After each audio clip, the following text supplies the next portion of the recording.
So, I'm at a loss for words. My feelings for this game can only be described best as summer love, but not to be mistaken for puppy love, the kind of false love you get when you've only seen the best they've had to offer. This game shows how remakes aren't a lost cause, but it also shows me that sometimes you can't make everything the player wants. So why is it that I don't feel this way with Ghost Survivors? I'm going to be blunt and say that I don't like DLC. I never have. It's a cheaper tactic to get money out of players. But this DLC doesn't cost money. It's free, completely free. But even then, I couldn't help but taste the dissatisfaction in my mouth, contrasting the main game's complete satisfaction. So jarring is the DLC when compared to the main game that I can't help but feel these as nothing but forced and unnecessary. We already have what we want. Why make more? It's like force-feeding an already full baby. You're only going to make more of a mess for yourself. The main game has been nothing but good feelings all around, but these few additions have soured my taste. Not big enough to ruin my love for Resident Evil 2, but big enough for me to wonder what exactly the team was doing here, why it was even made. Maybe I'm wrong in thinking this way. I'm sure many people enjoyed Ghost Survivors, but I can't help but feel the team squandered a potential here. I don't know what, or maybe I do and I just don't know how to describe it. Either way, I don't get it.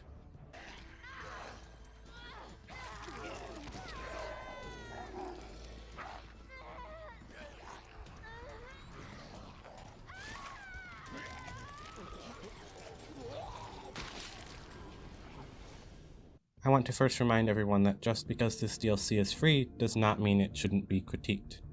I'm going to do just that. I'm going to critique Ghost Survivors and everything that comes with it. But even then, I also have to remind everyone that Resident Evil 2 was the best experience I've had with a game in such a long time. It's in my top 5s of best games I've ever played, and that's saying a lot. I don't even think I have 5 games to list off the top of my head if I were asked, "Hey Fox, tell me what your 5 most favorite games are." Regardless, whether you agree with me or not, everything we love needs to be critiqued. Ghost Survivors is the name given to the set of free add-ons given to players of Resident Evil 2 on February 15th, 2019, a few weeks after the launch of the game itself. In the add-ons comes 4 campaigns reminiscent of the 4th Survivor minigame the player unlocks after beating the game in its entirety. 3 of the 4 campaigns are already unlocked, allowing you to play each campaign in whatever order you want. There are 2 difficulties, a practice mode or a rated difficulty ranging from 2 stars to 4, telling the player how difficult the campaign may be. The 4th campaign can only be unlocked by completing all 3 of the already unlocked campaigns, regardless of difficulty. Alongside the campaigns comes an accessory option, filled with many accessories ranging from the head of Mr. X to cat ears, the latter of which can allow the player infinite ammo for all 4 campaigns, but we'll get back to that later. No Time to Mourn is the first of 4. Following the gun shop owner and recently daughterless father, Robert Kendo, where the player has to traverse from the gun shop all the way down to the sewer section, specifically the water purification room the player fights G3 at. The brief story we're given is that just before Kendo is meant to commit suicide, he's called by radio from an unnamed friend who explains to Kendo that he can get him out of the city if Kendo can make his way to the rendezvous point, located deep in the sewers. The player traverses through the section just outside the police station parking lot in which we're given our first taste of the unique enemy in this campaign, the poison zombies. Visually, these zombies resemble the normal ones, all the way down to their model and particularly how they work. You can shoot off body parts, you can even critical head these enemies. It's when you kill or are attacked by them is when the changing starts to occur. As soon as they are murdered, if the player is anywhere close to them, a puff of poison gas emits from their corpse, immediately poisoning the player. The same occurs if the player is attacked. 1 blue herb cures the player of their poison and rids them of the handicap that comes with it, that annoying animation that occurs every 10 seconds or so. Another special zombie not located in the original game is the backpack and explosive can zombies. These backpack zombies, when downed, give the player any assortment of items ranging from keys necessary to continue further in the level to weapons. Depending on the campaign, these zombies are either optional or needed to kill. The explosive zombies are just that, explosive. They carry on their back a gas can that is flammable when shot and will immediately kill the zombie and any within a small radius around them. If the zombie holding a gas can's legs are shot off or they are murdered without the use of the gas can, it will drop where the zombie has, allowing the player to strategically use it when necessary or not at all. These 2 zombies can be found in all 4 campaigns and are even necessary to complete in a couple. Item dispensers in the shape of gumball vending machines also appear within the 3 of the campaigns, and act very similar to the backpack zombies. The only difference is only 1 item can be picked, the rest are locked off from the player's usage. This unique dispenser is not found within the 4th campaign. Runaway is the 2nd campaign, starring the mayor's estranged daughter, Katherine Warren. The player starts off in the orphanage from Claire's campaign to the jail cells in Leon's. Her story revolves around her love between herself and Ben Bortolini, the reporter you find in the Leon's campaign who's been locked away by the Chief Brian Irons. You play as Katherine in her attempts to rescue him from his jailing. Fitting too, these two characters' deaths in the original are caused directly by Irons himself. One directly, the other not so much. The special zombie is right outside the location you originally find Catherine's corpse, within the small corridor Brian is killed in. These are the Paleheads, grotesque pale zombies, mutated to not only regenerate any damage received, but to also shuffle towards the player with a much quicker pace. Unlike their normal counterparts, their body parts cannot be dismembered. 9mm caliber ammo from your handgun is recommended, as only 1 or 2 bullets will down this enemy, but any ammo type will suffice, so long as you have enough.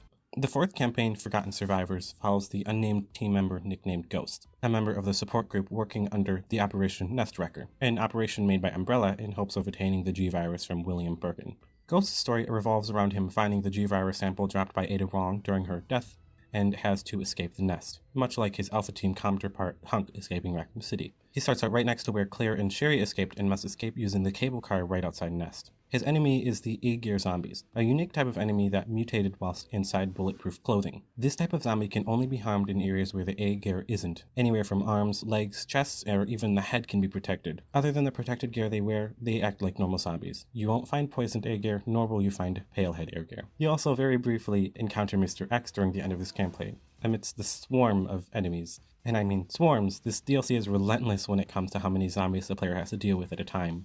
Sometimes it can be difficult to deal with one zombie, let alone 20. There are only a handful of times I can tell you where this occurs in the main game, during the brief Raccoon City segment and the Leon jail cell area. In this campaign, there is a high number of zombies at any given time, very similar to Hunk's fourth survivor, but not nearly as well done. Let's talk about the most problematic campaign. No Way Out. Following Sheriff Daniel Cortini's what-if scenario, you must fight your way through horde after horde of zombies in the gas station he originally dies in. His section is very different than the others. Instead of going through areas located throughout the game, he only stays in one, the Measle gas station. Also, unlike the others, he doesn't have a unique enemy of his own, but all three. You start off with a handgun, with infinite ammo, some health, and one objective: kill 100 zombies. I'm going to tell you now that not only was this tedious, but it wasn't fun either. Tedium and fun can mesh well together, I believe at least. Look at games like Night in the Woods. You go through the same area, see the same faces, interact with the same band ad nauseum, but it's fun. Your interactions are always different. These areas have the possibility of opening up new additions. The relationship with your bandmates is the story. Night in the Woods is tedious to some people. It can be tedious in the sense of it being long and sometimes too drawn out, but it's also fun. This campaign is tedious. It isn't fun. At first, the new enemy types create a unique, almost puzzle-like element to the game. We already know how zombies work, but these ones are different. New. We can't get too close to the poison enemies or let the poison mist hit us, or else we open ourselves up to be attacked later on by other enemies much easier. We have to deal with the Paleheads first, or else they can very easily overpower us, not to mention their sponge health bar, and the A-Gear zombies force us to make where we attack the zombies more important, at the center of our thoughts. But these are all gimmicks. Once these gimmicks become easy to deal with, you stop treating them as puzzles and more as annoyances than anything. For Paleheads, just aim for the head with the 9mm handgun, or use spark shots. The enemies die in one hit, any other enemies around it get stunned as well. For poison zombies, just aim for the legs. Once they're down, you can easily take them out with handgun shots to the head from a distance. For A-grade zombies, aim at their weak points. Better yet, use a shotgun. They become more annoying zombies. They require more attention than normal zombies, but they're not more difficult than normal zombies. But I don't think I'd be having this issue if this area were just a little bigger. Why were we forced inside the Measle gas station? Why couldn't we have done all of this outside of the station? Near the pumps, that area is barely used. If you want a sandbox for the one area you never see again, why limit the player to this cramped area? I get it. It's hard to navigate when it's cramped. Make the player sweat. Make them stress. That's fine. If you want your players to sweat, you can make them sweat. But this doesn't feel deserving. What's deserving is us sweating when Mr. X follows us all around the police station. What's deserving is our first encounter with a zombie in cramped corridors. This Gatling gun campaign isn't deserving. It's annoying, tedious. I could say more. I could go on about how this one campaign soured my thoughts on Ghost Survivors. And I will. There's an in-game achievement called the Gunslinger. It's one of the only achievements in this free DLC that actually gives the player something substantial. Substantial as in unlimited ammo. But the stipulations for this prize is actually absurd. I've seen speedrunners vocalize their disdain for this achievement, and they're speedrunners, a community that spends their time perfecting gameplay in order to get through games as quickly as possible. This wouldn't be so much of an issue if it weren't for the absolute RNG buttfuck that is the zombie. You see, A zombie can have a wide variety of health given to itself and its limbs at any given time. Sometimes the zombie gets down in one shot to the head. That's a critical headshot. It's rare, but it happens. Sometimes it might take 11 headshots. Sometimes you can shoot their leg 3 times and have them crawling. Sometimes it can take 6. These numbers can rise or lower given the difficulty as well. Practice may be a walk in the park, but it can also be difficult. It's all because of the zombie's varied health pool. But you can't figure this out either, at least not currently. This is all random. There's no way to 100% get a critical headshot. It doesn't work that way, which is why this achievement is such an annoying slap in the face. This problem may not even be a problem to some players. Some people won't care about this infinite ammo, but I do. I know other people who do as well.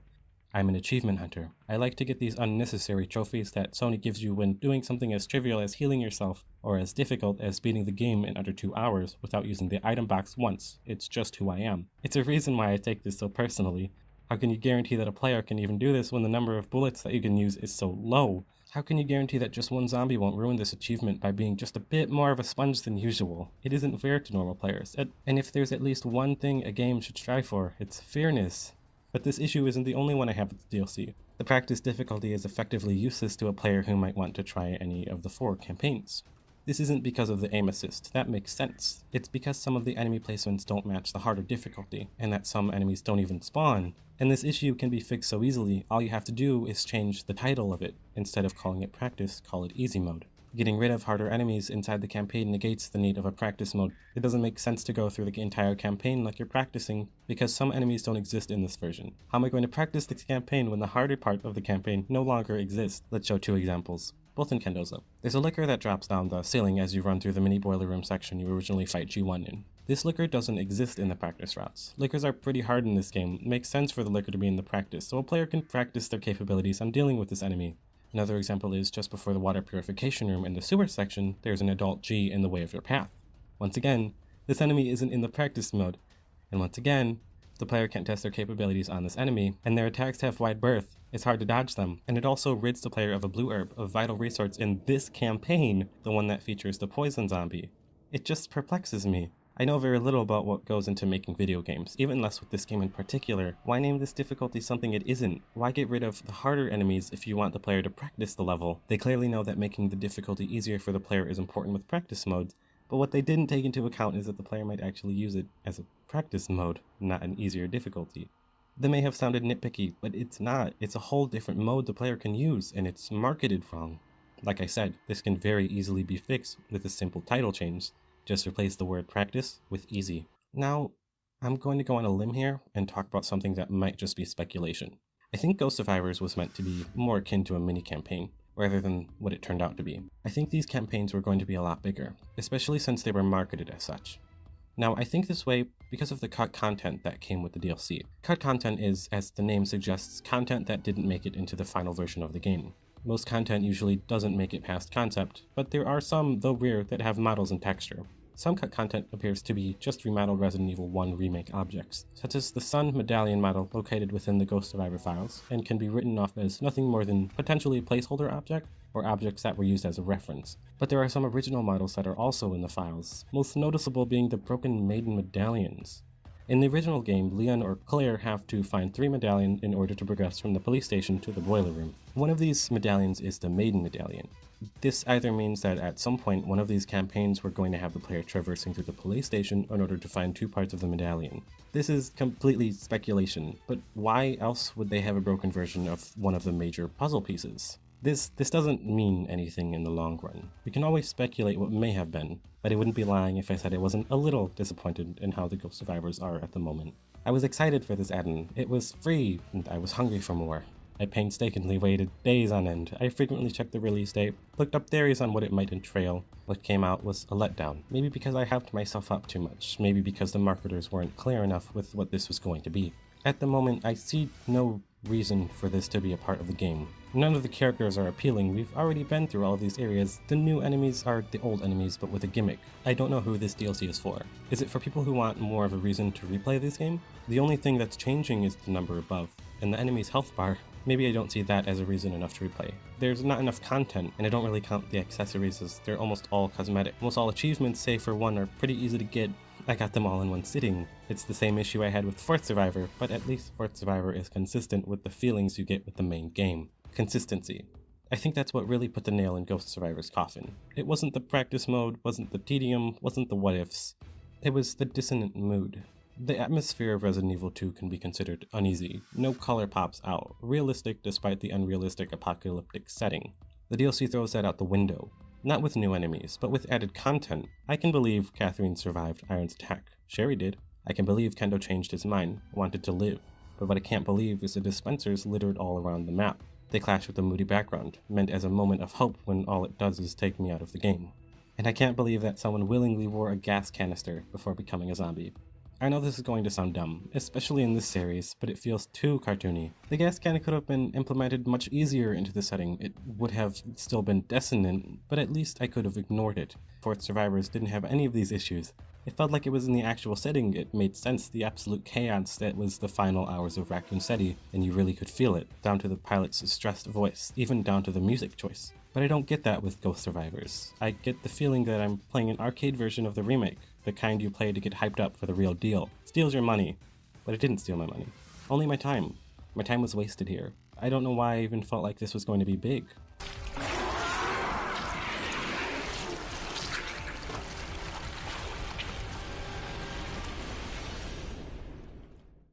I just don't get it.